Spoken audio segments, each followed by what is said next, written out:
Hi ನಮಸ್ಕಾರ. Welcome back to government job ಅಲರ್ಟ್ಗೆ. ಇವತ್ತು ಏನಪ್ಪ ಅಂದರೆ UPSC ಕಡೆಯಿಂದ CDS ಎಕ್ಸಾಮ್ಗೆ ನೋಟಿಫಿಕೇಶನ್ ರಿಲೀಸ್ ಮಾಡಿದ್ದಾರೆ. ಹಾಗಾಗಿ ಈ ವಿಡಿಯೋದಲ್ಲಿ ಕಂಪ್ಲೀಟಾಗಿ ನಿಮಗೆ ಸ್ಟೆಪ್ ಬೈ ಸ್ಟೆಪ್ ತಿಳಿಸ್ಕೊಡ್ತಾ ಹೋಗ್ತೀನಿ. ಹಾಗಾಗಿ ಇನ್ನೂ ಏನೋ ಚಾನಲ್ ಸಬ್ಸ್ಕ್ರೈಬ್ ಮಾಡಿಲ್ಲ, ಈ ಕಡೆ ಸಬ್ಸ್ಕ್ರೈಬ್ ಮಾಡಿ, ಲೈಕ್ ಮಾಡಿ, ಹಾಗೆ ಕಮೆಂಟ್ ಮಾಡಿ, ಶೇರ್ ಮಾಡ್ತಾ ಹೋಗಿ, ಓಕೆನಾ.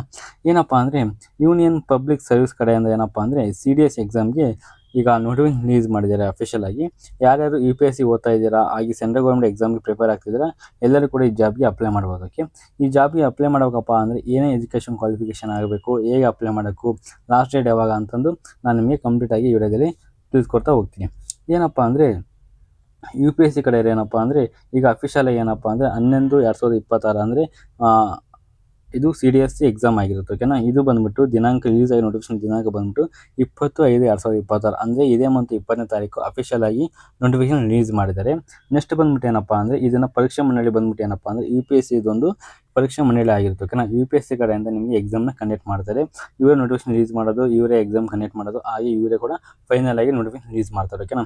ಏನಪ್ಪ ಅಂದರೆ ಇವರು ಎಕ್ಸಾಮ್ನ ಕಂಡಕ್ಟ್ ಮಾಡ್ತಾರೆ, ಓಕೆ. ಇವರು ಎಕ್ಸಾಮ್ ಕಂಡಕ್ಟ್ ಮಾಡಿ ನಿಮಗೆ ಫೈನಲ್ ಆಗಿ ಲಿಸ್ಟ್ನ ಬಿಡ್ತಾ ಹೋಗ್ತೇವೆ.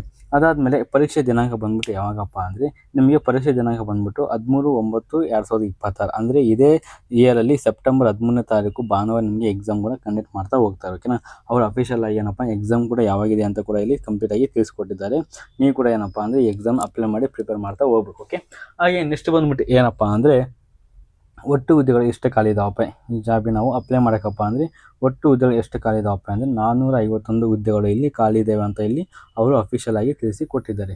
ನೆಕ್ಸ್ಟ್ ಬಂದ್ಬಿಟ್ಟು ಏನಪ್ಪ ಅಂದರೆ ಯಾವ್ಯಾವ ಜಾಬಿಗೆ ಎಷ್ಟೆಷ್ಟು ವೇಕೆನ್ಸಿಗಳು ಖಾಲಿ ಇದಾವಪ್ಪ ಅಂದರೆ IMA ಹುದ್ದೆಗೆ 100 ಹುದ್ದೆಗಳು ಖಾಲಿ ಇದ್ದಾವೆ, INA ಹುದ್ದೆಗೆ 26 ಹುದ್ದೆಗಳು ಖಾಲಿ ಇದ್ದಾವೆ, AFA 32 ಹುದ್ದೆಗಳು ಖಾಲಿ ಇದ್ದಾವೆ, ಹಾಗೆ OTA ಮೆನ್ಗೆ 225, OT ವುಮೆನ್ಗೆ 18 ಹುದ್ದೆಗಳು ಇಲ್ಲಿ ಖಾಲಿ ಇದ್ದಾವೆ ಅಂತ ಇಲ್ಲಿ ನೋಡ್ತಾ ಹೋಗ್ಬೋದು, ಓಕೆ. ಹಾಗೆ ನೆಕ್ಸ್ಟ್ ಬಂದ್ಬಿಟ್ಟು ಏನಪ್ಪ ಅಂದರೆ ಶೈಕ್ಷಣಿಕ ಅರ್ಹತೆ ಈ ಜಾಬಿಗೆ ಅಪ್ಲೈ ಮಾಡೋಕ್ಕಪ್ಪ ಅಂದರೆ ನಮ್ಮದು ಎಜುಕೇಷನ್ ಕ್ವಾಲಿಫಿಕೇಷನ್ ಏನಾಗಿರ್ಬೇಕಪ್ಪ ಅಂದರೆ ಫಸ್ಟ್ನೇದು ಬಂದ್ಬಿಟ್ಟು ಏನಪ್ಪ ಅಂದರೆ ನೀವು IMA ಮತ್ತು OTA ಅಪ್ಲೈ ಮಾಡ್ತಿದ್ದೀರಪ್ಪ ಅಂದರೆ ನೀವು ಯಾವುದೇ ಒಂದು ಯೂನಿವರ್ಸಿಟಿ ಕಡೆಯಿಂದ ಪಾಸ್ ಆದರೆ ಡಿಗ್ರಿ ಕಂಪ್ಲೀಟ್ ಆಗಿದ್ರೆ ಈ ಜಾಬ್ ನೀವು ಅಪ್ಲೈ ಮಾಡೋಕ್ಕೆ ಎಲಿಜಿಬಲ್ ಇರ್ತೀರ.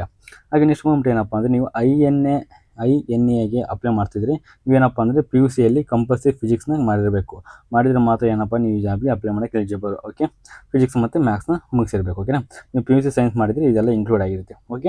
ನೆಕ್ಸ್ಟ್ ಬಂದ್ಬಿಟ್ಟು ಏನಪ್ಪ ಅಂದರೆ ಏರ್ ಫೋರ್ಸ್ ಅಕಾಡೆಮಿಗೆ ನೀವು ಸೇರಬೇಕಪ್ಪ ಅಂದರೆ ನೀವು ಡಿಗ್ರಿ ಪದವಿ ಆಗಿರಬೇಕು, ಜೊತೆಗೆ ಏನಪ್ಪ ಅಂದರೆ ಸೆಕೆಂಡ್ PUCಯಲ್ಲಿ ಸೈನ್ಸಲ್ಲಿ ನಿಮ್ದು ಏನಪ್ಪ ಅಂದರೆ ಫಿಸಿಕ್ಸ್ ಮತ್ತು ಮ್ಯಾಥ್ಸು ಕಂಪ್ಲೀಟ್ ಆಗಿರಬೇಕು. ಇಲ್ಲಪ್ಪ ನೀವು BE BTech ಮಾಡಿದ್ರು ಕೂಡ ಈ ಜಾಬಿಗೆ ನೀವು ಅಪ್ಲೈ ಮಾಡ್ಬೋದು. ಹಾಗೆ ನೆಕ್ಸ್ಟ್ ಬಂದ್ಬಿಟ್ಟು ಏನಪ್ಪ ಅಂದರೆ ಫೈನಲ್ ಸ್ಟೂಡೆಂಟ್ ಅಪ್ಲೈ ಮಾಡೋಕ್ಕೆ ಬೇಡಪ್ಪ ಅಂದರೆ ಫೈನಲ್ ಸ್ಟೂಡೆಂಟು ಅಪ್ಲೈ ಮಾಡ್ಬೋದು. ಹೇಗೆ ಅಪ್ಲೈ ಮಾಡೋಕ್ಕಪ್ಪ ಅಂದರೆ ಈ ದಿನಾಂಕ ಒಳಗೆ ನಿಮ್ಮದು ಡಿಗ್ರಿ ಕಂಪ್ಲೀಟ್ ಆಗಿದ್ರೆ ಮಾತ್ರ ಆಗಿದ್ರೆ ಮಾತ್ರ ನೀವು ಇದನ್ನ ಅಪ್ಲೈ ಮಾಡ್ಬೋದು. ಯಾವಾಗಪ್ಪ ಅಂದರೆ IMA INA AF ಹುದ್ದೆಗೆ ಏನಪ್ಪ ಅಂದರೆ ಇದು 1/7/2027 ಒಳಗೆ ನಿಮ್ಮದು ಡಿಗ್ರಿ ಕಂಪ್ಲೀಟ್ ಆಗಬೇಕು. ಅಂದರೆ 2000 ಮುಂದಿನ ವರ್ಷ ಅಂದರೆ ಜುಲೈ ಒಳಗೆ ನಿಮ್ದು ಏನಪ್ಪ ಜುಲೈ 1ನೇ ತಾರೀಕು ಒಳಗೆ ನಿಮ್ಮದು ಡಿಗ್ರಿ ಕಂಪ್ಲೀಟ್ ಮಾಡಿದರೆ ಈ 3 ಜಾಬಿಗೆ ನೀವು ಅಪ್ಲೈ ಮಾಡೋಕ್ಕೆ ಎಲಿಜಿಬಲ್ ಇರ್ತೀರ. ಆಮೇಲೆ ನೀವು OTಗೆ ಅಪ್ಲೈ ಮಾಡ್ತಿದ್ರೆ ನೀವು ನೆಕ್ಸ್ಟ್ ಇಯರ್ 2027ಕ್ಕೆ ನಿಮ್ಮದು ಅಂದರೆ 10ನೇ ತಿಂಗಳು 1ನೇ ತಾರೀಕು ಒಳಗೆ ನಿಮ್ಮ ಡಿಗ್ರಿ ಕಂಪ್ಲೀಟ್ ಆದರೆ ನಿಮ್ದು ಏನಪ್ಪ ಅಂದರೆ ಈ ಜಾಬಿಗೆ ನೀವು ಅಪ್ಲೈ ಮಾಡೋಕ್ಕೆ ಎಲಿಜಿಬಲ್ ಇರ್ತೀರ, ಓಕೆನಾ. ಈಗಿದ್ರೆ ಮಾತ್ರ ನೀವು ಅಪ್ಲೈ ಮಾಡೋಕ್ಕೆ ಎಲಿಜಿಬಲ್ ಇರ್ತೀರ. ಅದು ನೆಕ್ಸ್ಟ್ ಬಂದ್ಬಿಟ್ಟು ಏನಪ್ಪ ಅಂದರೆ ಈ ಜಾಬ್ಗೆ ಅಪ್ಲೈ ಮಾಡೋಕ್ಕಪ್ಪ ಅಂದರೆ ಅರ್ಜಿ ಶುಲ್ಕ ಎಷ್ಟಿದೆ ಅಂತ ನೋಡೋದಾದರೆ ಪುರುಷ ಮತ್ತು general category, OBC category, EW ಕ್ಯಾಟಗರಿಗೆ ಏನಪ್ಪ ಅಂದರೆ 200 ರೂಪಾಯಿ ಅಪ್ಲಿಕೇಶನ್ ನೀಡಿದ್ದಾರೆ. ಹಾಗೆ ನೆಕ್ಸ್ಟ್ ಬಂದ್ಬಿಟ್ಟು ಏನಪ್ಪ ಅಂದರೆ ಮಹಿಳೆಯರು ಮತ್ತು SC ST ಕ್ಯಾಂಡಿಡೇಟ್ ಏನಪ್ಪ ಯಾವುದೇ ಥರ ನಿಮಗೆ ಅಪ್ಲಿಕೇಶನ್ ಫೀಸ್ ಇರೋದಿಲ್ಲ, ನೀವು ಫ್ರೀಯಾಗಿ ಈ ಜಾಬ್ಗೆ ಅಪ್ಲೈ ಮಾಡೋಕ್ಕೆ ಎಲಿಜಿಬಲ್ ಇರ್ತೀರ, ಓಕೆನಾ. ಹಾಗೆ ನೆಕ್ಸ್ಟ್ ಬಂದ್ಬಿಟ್ಟು ಏನಪ್ಪ ಅಂದರೆ ಅರ್ಜಿ ಪ್ರಕ್ರಿಯೆ ಯಾವ ಥರ ಅಪ್ಲಿಕೇಶನ್ ಹಾಕಬೇಕಪ್ಪ ಅಂದರೆ ಡಿಸ್ಕ್ರಿಪ್ಷನ್ ಬಾಕ್ಸಲ್ಲಿ ಅಫಿಷಿಯಲ್ ಏನಪ್ಪ ಅಂದರೆ ನಾನು ಅರ್ಜಿ ಶುಲ್ಕ ಏನಪ್ಪ ಅಪ್ಲೈ ಮಾಡಿ ಲಿಂಕ್ನ ಕೊಟ್ಟಿರ್ತೇನೆ, ಅದನ್ನು ಕ್ಲಿಕ್ ಮಾಡಿಕೊಂಡು ಅದರ ಮುಖಾಂತರ ನೀವು ಅಪ್ಲಿಕೇಶನ್ ಹಾಕ್ತಾ ಹೋಗ್ಬೋದು, ಓಕೆ. ನಾನು ಯಾವ ಥರ ಅಪ್ಲಿಕೇಶನ್ ಹಾಕೋದು ಅಂತ ನೆಕ್ಸ್ಟ್ ವಿಡಿಯೋದಲ್ಲಿ ತಿಳಿಸ್ಕೊಡ್ತೀನಿ. ನಿಮಗೇನೋ ಗೊತ್ತಿದೆ ನೀವು ಕೂಡ ಅಪ್ಲೈ ಮಾಡ್ಬೋದು, ಇಲ್ಲಾಂದರೆ ನಾನು ಪರ್ಸನಲಾಗಿ ಕಾಂಟ್ಯಾಕ್ಟ್ ಮಾಡಿ ನಾನು ಯಾವ ಥರ ಅಪ್ಲಿಕೇಶನ್ ಹಾಕೋದು ಕೂಡ ನಿಮಗೆ ಕಂಪ್ಲೀಟಾಗಿ ತಿಳಿಸ್ಕೊಡ್ತಾ ಹೋಗ್ತೀನಿ, ಓಕೆನಾ. ನೆಕ್ಸ್ಟ್ ಬಂದ್ಬಿಟ್ಟು ಏನಪ್ಪ ಅಂದರೆ ಪ್ರಮುಖ ದಿನಾಂಕಗಳು ಅಪ್ಲಿಕೇಶನ್ ಯಾವಾಗ ಸ್ಟಾರ್ಟ್ ಆಗುತ್ತೆ, ಹಾಗೆ ಕೊನೆಯ ದಿನಾಂಕ ಯಾವಾಗಪ್ಪ ಅಂದರೆ ಅಪ್ಲಿಕೇಶನ್ ಸ್ಟಾರ್ಟ್ ಬಂದ್ಬಿಟ್ಟು ಯಾವಾಗಪ್ಪ ಅಂದರೆ 25 ಏನಪ್ಪ 20ನೇ ತಾರೀಕಿನಿಂದ ನೋಟಿಫಿಕೇಶನ್ ರಿಲೀಸ್ ಆಗಿದೆ. ಅರ್ಜಿ ಸಲ್ಲಿಸುವ ಪ್ರಾರಂಭ ದಿನಾಂಕ ಬಂದ್ಬಿಟ್ಟು ಏನಪ್ಪ ಅಂದರೆ 9/6/2026 ಕೊನೆಯ ದಿನಾಂಕ ಆಗಿರುತ್ತೆ, ಓಕೆನಾ.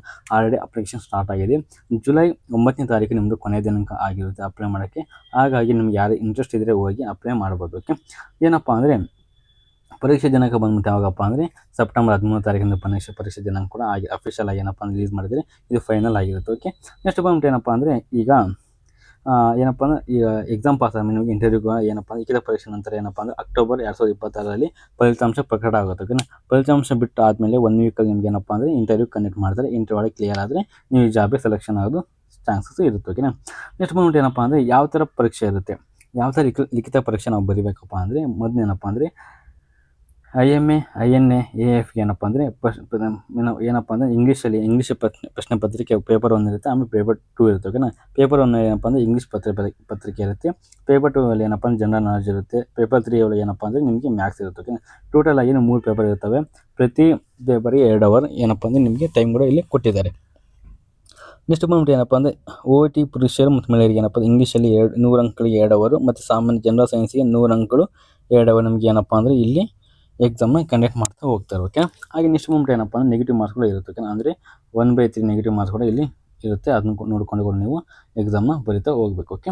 ನೆಕ್ಸ್ಟ್ ಬಂದ್ಬಿಟ್ಟು ಏನಪ್ಪ ಅಂದರೆ ಯಾವ ಥರ ಸೆಲೆಕ್ಷನ್ ಮಾಡ್ತಾರಪ್ಪ ಅಂದರೆ ನಿಮಗೆ ಲಿಖಿತ ಪರೀಕ್ಷೆ ಆದ ನಂತರ ಏನಪ್ಪ ಅಂದರೆ ನಿಮಗೆ SSB ಅವರು ಏನಪ್ಪ ನಿಮಗೆ ಇಂಟರ್ವ್ಯೂ ಕಂಡಕ್ಟ್ ಮಾಡ್ತಾರೆ. ಇಂಟರ್ವ್ಯೂ ಕ್ಲಿಯರ್ ಆದಮೇಲೆ ಏನಪ್ಪ ಅಂದರೆ ಮೆಡಿಕಲ್ ಟೆಸ್ಟ್ ಮಾಡ್ತಾರೆ. ಮೆಡಿಕಲ್ ಟೆಸ್ಟ್ ಆದಮೇಲೆ ಏನಪ್ಪ ಅಂದರೆ ನೆಕ್ಸ್ಟ್ ಬಂದ್ಬಿಟ್ಟು ನಿಮಗೆ ಅಂತಿಮ ಮೆರಿಟ್ ಲಿಸ್ಟ್ ಅಂದರೆ ಏನಪ್ಪ ಎಕ್ಸಾಮು, ಇಂಟರ್ವ್ಯೂ ಆಮೇಲೆ ಮೆಡಿಕಲ್ ಟೆಸ್ಟ್ ಈ 3 ಮುಗಿದ ಮೇಲೆ ಏನಪ್ಪ ಅಂದರೆ ನಿಮಗೆ ಅಂತಿಮವಾಗಿ ಏನಪ್ಪ ಮೆರಿಟ್ ಲಿಸ್ಟ್ ಕೂಡ ಇಲ್ಲಿ ಬರ್ತಾ ಹೋಗ್ತಾರೆ. ಓಕೆನಾ.